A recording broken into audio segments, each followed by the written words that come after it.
दोस्त के साथ में पैसा ले करके अच्छा और उसने मेरे साथ ज़बरदस्ती करवाया है। अच्छा, दोस्त से पैसा लेकर के और आपके साथ जबरदस्ती कराया अपने दोस्त को? आएंगे हाँ। कितना घटिया मर्द है वो कि अपनी बीवी का सौदा करते हुए उसको शर्म नहीं आई थोड़ा से भी। और आज बिहार के मर्द लोग कुछ नहीं बोलेंगे। आज कमेंट बॉक्स में हम देखना चाहते हैं क्या आएंगे। मैं रात भर चीखती रही, चिल्लाती रही, उसको बोलती रही धीरज उठो, धीरज उठो, मगर उसने उठने का कोशिश नहीं किया। अलग अलग लोगों को भेज, तो कभी कोई सुधांशु नाम का आदमी को लेके आता था, कोई मतलब अफजल अलग अलग, एक मिनट हाँ। मैं आपसे पूछना चाहूंगी, अलग अलग आदमियों के हाँ, साथ आपके पास वो वो भेजता था एक्चुअली मेरे साथ शादी इसलिए किया था ताकि कि आपका वो मैं सुंदर थी। मेरा ये पैर भी टूटा हुआ है अच्छा। उसके मार से, ये पैर टूटा हुआ है, पीछे देख सकते हैं मेरा बैक पैर भी टूटा हुआ है बहुत तरीके से मारने। और जब मेरे पेट में बच्चा रहता था उनका, तो वो क्या कहते थे, ऐसा नहीं है कि वो आता नहीं है, आता है तो सिर्फ एक ही चीज़ करता है, मेरे साथ शारीरिक संबंध बनाएगा और फिर चला जाएगा। पता नहीं हमारे समाज को क्या हो गया है। आप लगातार देखते आ रहे होंगे, कभी कोई शादी करके छोड़ देता है, कभी कोई दूसरी शादी कर लेता है, कभी पहली पत्नी के होते हुए दूसरी शादी कर लेता है, तो पति के होते हुए दूसरी शादी कर लेता है। इसी क्रम में हमारे साथ एक महिला है, आप कह सकते हैं कि पीड़ित महिला है, अपना जो है परेशानी सुनाने के लिए आई हैं। इनके पति भी इनके साथ इसी तरह से कुछ किया। आइए इनसे जानते हैं क्या हुआ था। मैम थोड़ा सा हमारे दर्शकों को बताइए। एक्चुअली मेरा 23 साल पहले शादी हुई है। 10 साल पहले? 23 साल पहले शादी हुई आपकी? अच्छा। एक मैं मोकामा से बिलोंग करती हूँ, अच्छा। जो कि यहाँ कमाने खाने के लिए आए थे। पहले मेरा शादी पकड़ के हुआ था। पकड़ के मतलब? पकड़ के, जैसे पटना में बोला जाए तो बिहार में पहले बोलता था ना कि पकड़ के ले जाता है लड़की को, शादी कर लेता है। तो लड़का को ले जाता था ना, लड़की को भी ले जाता अच्छा। है सर। तो पकड़ के ले जाके शादी हुआ था हमारा पहला। बहुत छोटी थी मैं उस टाइम, 13 साल की थी जब मेरी शादी हुई थी। तो शादी ले गया मैं, मुझे उस पति से कोई ऐसा ये नहीं है, कोई कंप्लेन भी नहीं है। वो तो बेचारा इस दुनिया में है भी नहीं। मतलब वो पति फिर चल बसे? हाँ, मेरा बाबू पेट में था 4 महीना का, 5 महीना का सॉरी, तब वो पति को मेरा सांप काट लिया। तो किस कारण से गए थे वो? सांप काट लिया मेरे, सांप काट लिया था तो मेरे पति नहीं रहे। उसके बाद मैं पटना आई हूँ। पटना में यहाँ पे कंकड़बाग में एक जगदम्बा भवन है, उसमें मैंने प्राइवेट नौकरी करने लगे। स्कूल है, उसमें 800 रुपये का प्राइवेट नौकरी करने लगे। नौकरी करने के दौरान मैं यहाँ पे फिर पास में किया हूँ, रुक्मिणी चैम्बर में, एग्जीबिशन रोड में है, रुक्मिणी चैम्बर प्लाई बोर्ड का है, उसमें भी 1000 रुपये का नौकरी करने लगे अपने बेटे को ले करके। किसी तरह से जीवन। पहला पति के साथ आपका जो बच्चा था? हाँ, वो बच्चा मेरा पहला पति के साथ है। और उसके बाद में यह आदमी जो है, जिसका नाम धीरज कुमार है, ये उसी जगह पे स्टैंड में काम करता था। स्टैंड में मतलब? जो मोटरसाइकिल वगैरह का, मोटरसाइकिल जो देख रेख का जो स्टैंड लगता है, हाँ, उसमें काम करता था। तो काम करने के दौरान एक मार्बल की दुकान में ये भी काम करता था, दोनों जगह ये काम करता था। संभालता होगा, मुझे इतना पता नहीं है। तो धीरज कुमार नाम आप बताया? धीरज कुमार सिंह नाम है, जात का कुर्मी है जी। आप? मैं ब्राह्मण हूँ। ये रहने वाला है आपको सरबरी नालंदा जिला का। यहाँ पे घर अभी, हाँ, ये हाल फिलहाल में भी घर बनाया है यहाँ पे खगौल में, मोती चौक बाबू अंडा पकौली के पास में। तो इसने मेरे साथ, मैं जब आती जाती थी तो इसका नज़र मेरे ऊपर रहता था। प्यार करता था, क्या करता था मुझे तो पता नहीं। जो अभी अमूमन देखा जाता है कि किसी का पीछा करना या किसी को पसंद करना, उसको फंसाना। जस्ट हम जब नौकरी पर से निकलते थे तो नौकरी से निकलने के बाद में ये हमेशा मेरा पीछा करता था। ऐसे पीछे करते करते करते करते ये मैं गोलगढ़ में रहती थी, तो पीछे आके मेरा घर उर सब देख लिया था ये कि कौन गली में जा रही है। करके आपका हाँ हाँ, इसका मामा एक थे, त्रिवेणी कुमार नाम था इसके मामा को, तो वो पीछा करते आया। मैं एक दिन नौकरी पे ही थी, ड्यूटी में। उस ड्यूटी के दौरान में जो है वो आके मेरी माँ को बोला कि मैं आपका बेटी से बहुत प्यार करती हूँ, मैं आपकी बेटी के साथ शादी करना चाहती हूँ। अच्छा, वो जो मार्बल वाले उसमें काम करते थे, वो आपका पीछा करके आपके घर पे गए, फिर आपकी माँ को उन्होंने बोला कि मैं आपकी बेटी से बहुत प्यार करता हूँ, उनसे शादी करूँगा। जी जी।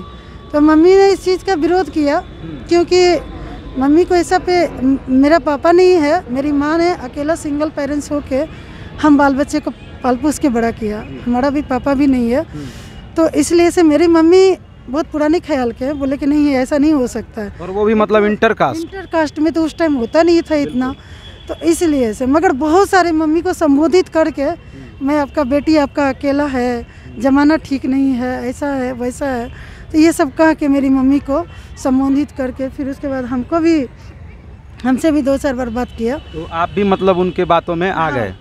मैं उनके बातों में इसलिए आई हूँ क्योंकि मेरे पास में 1 साल भर का बच्चा था और उसने बोला कि आप अभी सिर्फ जैसे एक बोला जाए तो कहता है कि जन्म के खड़े हुए आपका पूरा ज़िंदगी अभी बाकी है, तो आप हमारे साथ बहुत खुश रहोगी, कोई दिक्कत नहीं होने देंगे। वहाँ पे एक ये नहीं लगा मैम कि जैसे कोई खुद से आ रहा है आपसे शादी करने के लिए, जबकि आप शादीशुदा हैं, आपका एक बच्चा भी है, तो आपने उस चीज़ को सोचना सही नहीं समझा कि इनके साथ हम जाएं? ऐसा भी तो कर सकते थे आपकी कोई और लड़का के साथ आपके घर वाले शादी करवा सकते थे। आपकी उम्र ज़्यादा नहीं हुई थी, आपने बताया। उम्र भी ज़्यादा नहीं थी। जब जिस टाइम इनके साथ हमारी शादी हुई थी, अगर आपके पास 2 मिनट है तो सुन सकते हो।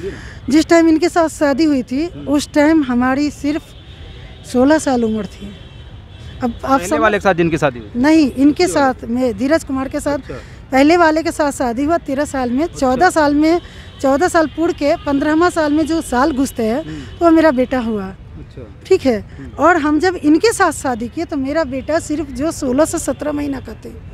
मेरे बेटे का उम्र कुछ ज़्यादा नहीं था, 2-4 साल का नहीं था मेरा बेटा। और इनके साथ शादी करने के बाद जो है, शादी करने से पहले मैंने बहुत इनकार किए, मगर कुछ ऐसा मेरे साथ भी ऐसे आते जाते में कुछ लोग टोन कस देते थे, कुछ छेड़ देते थे, तो मैं भी सोचने लगी कि अकेले कब तक रहूँगी।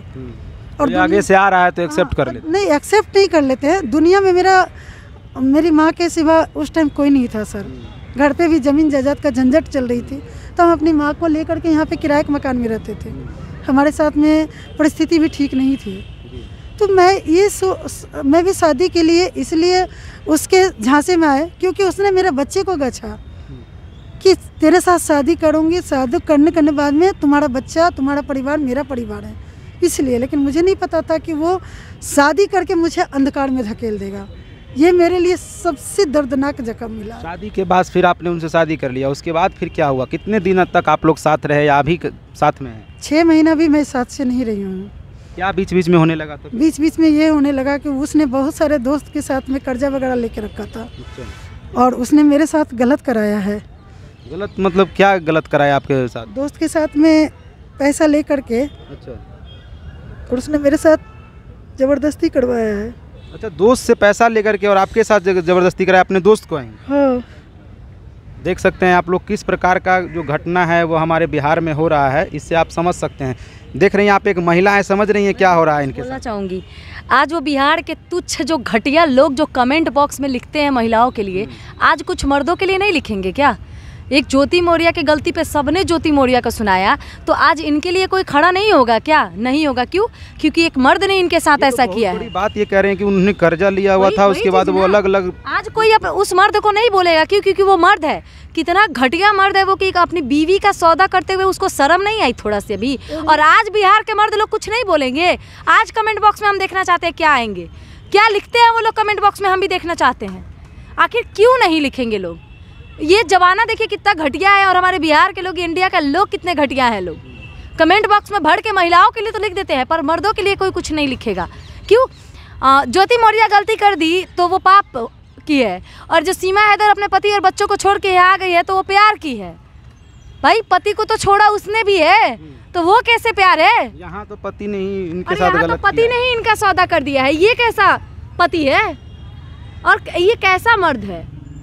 और एक बार नहीं, वो बार बार ऐसा ही करने का कोशिश किया। एक बार जब मैं, उस दिन का बात है, मैं रात भर चीखती रही, चिल्लाती रही, उसको बोलती रही धीरज उठो, धीरज उठो, मगर उसने उठने का कोशिश नहीं किया। अलग अलग लोगों को भेजता था। नहीं, वो उसका एक दोस्त था नगेंद्र कुमार यादव, उसके साथ में ही मेरे को करवाया, जबकि मैं रात भर इतना उसको उठाती रही, धीरज उठो उठो, लेकिन उसने जानबूझ के नहीं उठा। मैं जब सुबह उठी हूँ और वो जब मेरे साथ गलत किया, तो जो रेलिंग होता है वो रेलिंग को तरफ के 3 बजे रात में वो भाग भी गया। अरे वो देखिए, कहीं ना कहीं जिस तरीके से वो नहीं उठा, वो साजिश था इनको, क्योंकि अब कर्जा तो चुका नहीं पाया, तो सोचा कि हम अपनी बीवी को बेच के कर्जा सधा देते हैं। ऐसे लोगों के साथ ऐसे आता था। हाँ, नहीं अभी नहीं आ सकता, हिम्मत ही नहीं है अब आने का। और देखिए कुछ नहीं होगा, हम लोग इनके साथ हैं, और जहाँ तक हम लोग को जाना पड़ेगा हम लोग जाएंगे। हिम्मत ही नहीं है। हम लोग इनको न्याय दिलाने के लिए हर कोर्ट का दरवाजा खटखटाएंगे, और उस आदमी को हम लोग छूटने नहीं देंगे। अभी कहाँ रहती हैं आप और अभी क्या? मैं रहती हूँ दानापुर के, पहले फुलवाड़ी पड़ता है, वहीं रहती हूँ।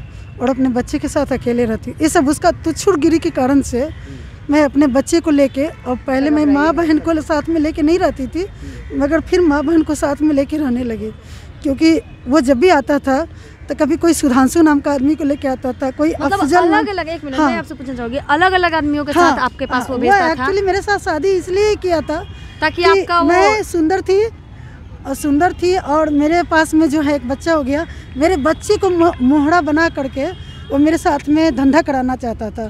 कहीं ना कहीं वो आपके सौदा करने के लिए आपसे शादी किए थे, आप यही बात समझ नहीं पाए? नहीं हुई हूँ तो मुझे मारना पीटना शुरू कर दिया। मेरा ये पैर भी टूटा हुआ है, उसके मार से ये पैर टूटा हुआ है, पीछे देख सकते हैं मेरा बैक पैर भी टूटा हुआ है, बहुत तरीके से मारने। और जब मेरे पेट में बच्चा रहता था उनका, तो वो क्या कहते थे, बच्चे को गिरा दो, अभी हम लोग को बच्चे की ज़रूरत नहीं है।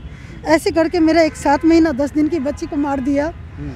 7 महीना 10 दिन का बच्चे का मारने का मतलब आप समझ सकते हैं, क्योंकि बच्चे 7 महीने में जन्म भी हो के अब वो बच्चे जिंदा भी रहते हैं। मेरा बिल्कुल, अब 7 महीने का बच्चे को मारने का मतलब वो हत्या है, आप जबरदस्ती बच्चे को मार रहे हो। एक दिन एक रात मेरे पेट में बच्चा वो मरा पड़ा रहा सर। अच्छा, आपने इस सब का शिकायत किया कहीं? हाँ किया हूँ, केस किए हैं? हाँ, थाना अधिकारी थे आपको जितेंद्र कुमार। कहाँ, कौन सा थाना में किए? ये कोतवाली थाना में थे। वो लोग सुन रहे हैं आपकी बातें? अभी तो वो है कि कितना दिन पहले किए थे? ये सर आज से 18 साल पहले की बात है। नहीं, केस कब किए थे आप? उसी टाइम किया था। ये 18 साल से आप इसी तरह का जिंदगी जी रहे हैं? हाँ, फिर मैं अकेले ही हूँ। चलिए, अभी इतना दिन होने के बाद आपको क्या मतलब ऐसा लगा जो आप फिर से एक्टिव हो गई हैं? हम एक्टिव हो गए हैं क्योंकि जब मैं 2009 से एक प्राइवेट कंपनी में काम पकड़े, जो कि पहले सबसे फर्स्ट में चला था, आपको पीएन मॉल का ओपनिंग हुआ था, उसमें मैंने एक सेल्समैन का नौकरी, मैं पढ़ी लिखी हूँ, एक सेल्समैन का नौकरी पकड़ी हूँ, जो अंडर गारमेंट्स की नौकरी है। तो मैं वहाँ से पैसा कमाने वहाँ पर भी आता था, मॉल के अंदर में भी आके, और दे चमाट मार बैठता था हमको। आपको? हाँ, मेरे पास में पैसा दो, जो भी पैसा सैलरी आती थी मेरे हाथ से छीन लेता था। अच्छा, मतलब मेरे हाथ में रहने नहीं देता। मतलब है कि साफ हो जाता है कि आपके साथ उनका जो शादी वो जो किया है वो सिर्फ आपको पैसा ऐंठने के लिए या फिर आपका यूज करने के लिए, आप अपना कर्जा सदवाने उतरवाने, इसलिए आगे आप क्या चाहती हैं? मैं बस यही चाहती हूँ कि मैं आज के डेट में एक एक्टिव महिला हूँ। एक्टिव महिला, आई थिंक कहने का मतलब ये है कि हम एक लोटस कंपनी में जॉब करते हैं। मतलब आप सक्षम अब हैं? हाँ, और अपने बच्चे को पाल पोस के खुद हम बड़ा किए। हमारा एक लड़का है, एक लड़की है। तो इस लड़की के लिए से मैं स्टैंड अप उठाना चाहती हूँ कि आज 27 तारीख, 1 महीना भी हुआ नहीं है, मुझे पता भी नहीं था, मुझे बिना बताए, मुझे बिना डाइवोर्स दिए उसने दूसरा शादी करा है। आज दूसरा शादी कर लिया उसने? आज नहीं, 27 तारीख को, पिछले महीने। और मुझे कल पता चली है। अच्छा, इतने दिन में किसी को अगर मैं घर पे फोन नहीं करती। तो ये वो शादी अभी उन्होंने वो किए हैं या फिर पहले भी किए हुए थे कोई शादी? पहले एक लड़की के साथ उसका अफेयर रहा, कई लड़कियों के साथ उसका अफेयर रहा। एक उसके शादी पहले आप ही के साथ थी? हाँ, लेकिन अब जाके उन्होंने फिर से दूसरा शादी कर लिया। तब आपको लगा कि अब इनको जो है, क्योंकि मैंने कितना बार उस घर में रहने का कोशिश की है, तो जब उस घर पे रहते थे, आप ही एक बात बताइए, अगर ये मैम है, ये शादी करके जाएंगे तो इनका पति इनको ख्याल करेंगे ना, देखभाल करेंगे कि मैम पति को खिलाएंगे। आप तो पति को नहीं खिलाएंगे ना, पति आपको मैम खिलाएंगे। वो निकम्मा है? वो हमेशा जो है ना कोशिश करता था कि दारू पी के मैं सोया रहूं, मेरी पत्नी कमा के ला के दो, बस यही करता था। और इसीलिए मैं अलग उपयोग पहले किया। हाँ। जब आप जाग गई तो आप अलग हो गई, तो फिर आपको इस तरह से प्रताड़ना, और अब जाके फिर दूसरी लड़की को फंसा लिया गया। लड़की के साथ भी एक चीज है कि जिस लड़की के साथ उसने शादी करा है, वो लड़की को भी 1-1.5 साल की 2 साल की 2 साल है या 1.5 साल का एक लड़का है, उसको भी। अच्छा, ये कंफर्म है? हाँ, क्योंकि मेरे पास फोटो है, मेरे पास वीडियो भी है। वो लड़की, तो यहाँ से कहने का मतलब आपका ये है कि उसके साथ भी वही हश्र होगा जो आपके साथ? वो जेंट्स है मेरा पति, और एक 19 साल 18 साल के बच्चे। उसका आदत है कि वो मैंने छोटा कम उम्र की लड़की के साथ में शादी करे या फ्लर्ट करे, ठीक है, उसकी बहुत पुराना बीमारी है, उससे गलत काम करवाए। हाँ, इसी कारण से मैं अलग रहती थी। मैं आज पिछले 17 साल 16 साल से अलग रह रही हूँ, लेकिन जब भी वो आता है, ऐसा नहीं है कि वो आता नहीं है, आता है तो सिर्फ एक ही चीज़ करता है, मेरे साथ शारीरिक संबंध बनाएगा और फिर चला जाएगा। अभी मतलब पीछे के दिनों में आप बता रही हैं? हाँ, इतने 17 साल से तो आपके साथ वो नहीं है ना? नहीं, 17 साल से तो है, मतलब अभी भी आपके साथ आते हैं वो? हाँ, साथ में आता जाता रहता था। अच्छा, सब कुछ करता है। आपके रूम पे? बेटी, हाँ, उस अपनी बेटी को देखने भी जाती हूँ, अपनी सास को भी सेवा किया है। मेरा उस घर में पूरा सामान पड़ा हुआ है। बेटी भी बोली आप हैं? हाँ, एक लड़की कहाँ रहती है? अभी उसके पास है, उसी के लिए तो मैं स्टैंड अप लेना शुरू किया हूँ। अच्छा। कि जब उसने शादी कर लिया, ठीक है, तो मेरी बेटी के साथ वो क्या करेगा। सही बात है। अभी तक तो मैं उसके साथ थी, डर के मारे या जैसे भी साथ थी, अब तो मैं उसके साथ नहीं रहूँगी ना, क्योंकि अगर मैं उस घर में सड़ जाऊँगी तो अपने सामने अपने सौतन को देखूँगी, मुझे बर्दाश्त तो नहीं होगा। सही बात है। तो इसलिए से मैं उस घर में नहीं जा पाऊँगी। चलिए ठीक है, मैं समझ गया हूँ आपका पूरा मामला। मैं चाहूँगा कि जो आदमी का इन्होंने नाम बताया है उन पे एफआईआर किया है, और ये इनका मानना है, ये हमारा जो चैनल है वो कहीं से इस चीज़ की पुष्टि नहीं करता है कि ये सच बोल रही हैं कि गलत बोल रही हैं, लेकिन फिर भी ये जो कह रही हैं, एक प्रताड़ित महिला है जो ये बोल रही हैं, तो इन पे संज्ञान लेना चाहिए। अगर वास्तविकता में ये सारी बातें सत्य है तो जिनका इन्होंने नाम लिया है वीडियो में, उन पे ज़रूर एक्शन होना चाहिए। ये बता रही हैं कि इन्होंने एफआईआर भी किया है और 17-18 साल से जिल्लत की ज़िंदगी जी रही हैं, और इनके साथ इस तरह का प्रताड़ना हो रहा था। आप लोग इस पूरे वीडियो पे अपना राय कमेंट सेक्शन में ज़रूर दीजिएगा। ये हमारी साथ एक पीड़ित महिला थी जिन्होंने अपना पूरा पीड़ा बताया कि कैसे इनके साथ क्या हुआ, शुरू से लेके अंत तक इनके साथ क्या हुआ, ये सारा कुछ इन्होंने बयां किया। इन चीज़ों को देख के आपको क्या लगता है कि हमारा समाज कहाँ जा रहा है, नीचे कमेंट सेक्शन में जरूर लिखिएगा। लोग कहते हैं कि औरत गलत है, लोग कहते हैं कि जेंट्स गलत है, लेकिन वो ये नहीं देखते हैं कि किस केस में औरत की गलती है और किस केस में जेंट्स की गलती है। मिलता हूँ एक नई वीडियो में दोस्तों, तब तक के लिए जय हिंद, जय भारत।